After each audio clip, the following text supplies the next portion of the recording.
మహారాజా సినిమాతో విజయ్ సేతుపతి ఇచ్చిన హై ప్రేక్షకులు ఇప్పట్లో మర్చిపోలేరు. ఇంతలోనే విడుదల 2తో ప్రేక్షకుల ముందుకొచ్చాడు ఈ వర్సటైల్ స్టార్. గతేడాది వచ్చిన విడుదలకి ఇది రెండో పార్ట్. టాలెంటెడ్ దర్శకుడు వెట్రిమారన్ రూపొందించిన చిత్రం ఇది. మరి ఈ మూవీ తెలుగు ప్రేక్షకులను ఎంతవరకు ఆకట్టుకుంటుందో ఇప్పుడు తెలుసుకుందాం. ముందుగా కథ విషయానికి వస్తే, ప్రజాదళం నాయకుడు పెరుమాళ్ అనగా విజయ్ సేతుపతిని కానిస్టేబుల్ కుమారేషన్ అనగా సూరి పట్టుకోవడంతో పోలీసులు అతన్ని తీసుకొని అడవిలోకి వెళ్తారు. అడవి దాటి టౌన్కి వెళ్తుండగా దారిలో పోలీసులకు తన స్టోరీ చెప్తాడు పెరుమాళ్. భూస్వాములు, అగ్రవర్ణాలు పొలాల్లో కూలి చేసే వారి భార్యలను అనుభవించాలని ప్రయత్నిస్తుంటారు.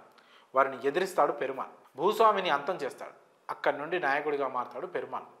ఇది తట్టుకోలేని భూస్వాములు కమ్యూనిస్టు లీడర్ కేకేని హత్య చేస్తారు.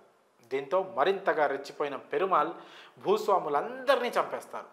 దీంతో పెరుమాళ్ ప్రభుత్వానికి, పోలీసులకు టార్గెట్గా మారతాడు. అక్కడి నుంచి పెరుమాల్ని పట్టుకునేందుకు పోలీసులు ప్రయత్నిస్తూ ఉంటారు.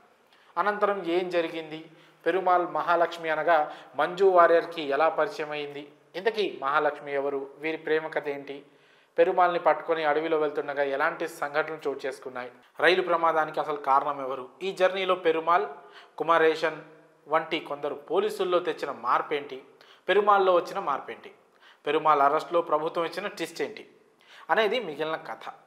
విడుదల మొదటి భాగం కుమారేషన్ జర్నీని చూపించగా, రెండో పార్ట్ పూర్తిగా పెరుమాళ్ జర్నీ చూపించారు. ఆయన ప్రజాదళం నాయకుడిగా మారిన తీరుని, మారడానికి దారితీసిన పరిస్థితులని, భూస్వాముల ఆగడాలను కళ్ళకు కట్టినట్లు ఇందులో చూపించారు.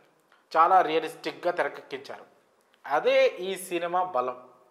పేదలను, అణగారిన వర్గాల ప్రజలను పోలీసులు, ప్రభుత్వాలు ఎలా బలి చేస్తాయి, ఎలా బలి తీసుకుంటాయి, ఎలా వాడుకుంటాయి అనేది కూడా బాగా చూపించాడు దర్శకుడు.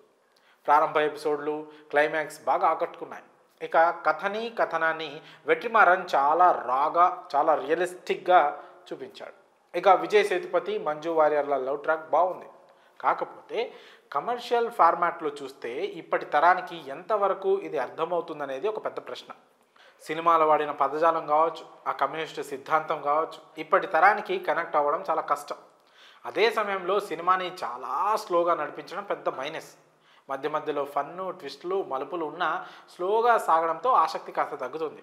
స్క్రీన్ ప్లే గ్రిప్పింగ్గా చేయాల్సిందే. అయితే ఇప్పటి తరానికి కూడా ఆనాటి పరిస్థితులను కళ్ళకు కట్టినట్టు చెప్పే ప్రయత్నం మాత్రం చాలా బాగుందని చెప్పుకోవచ్చు.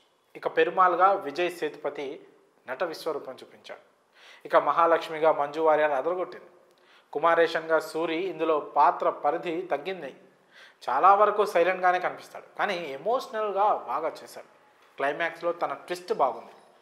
ఇరాక్ డిఎస్పీగా గౌతమ్ వాసుదేవ్ మీనన్ తన మార్క్ నటనతో మరోసారి ఆకట్టుకున్నారు. ఇక మిగిలిన నటులు కూడా బాగానే మెప్పించారు. ఇక సినిమా టెక్నికల్గా అన్ని విధాలుగా బాగుంది. ముఖ్యంగా ఆర్ వేల్రాజ్ కెమెరా వర్క్ సినిమాకి ఒక హైలైట్గా చెప్పుకోవచ్చు. ఓవరాల్గా విడుదల 2 బాగానే మెప్పిస్తోంది. కాకపోతే ఇది అన్ని వర్గాల ప్రేక్షకుల్ని మాత్రం కాదు.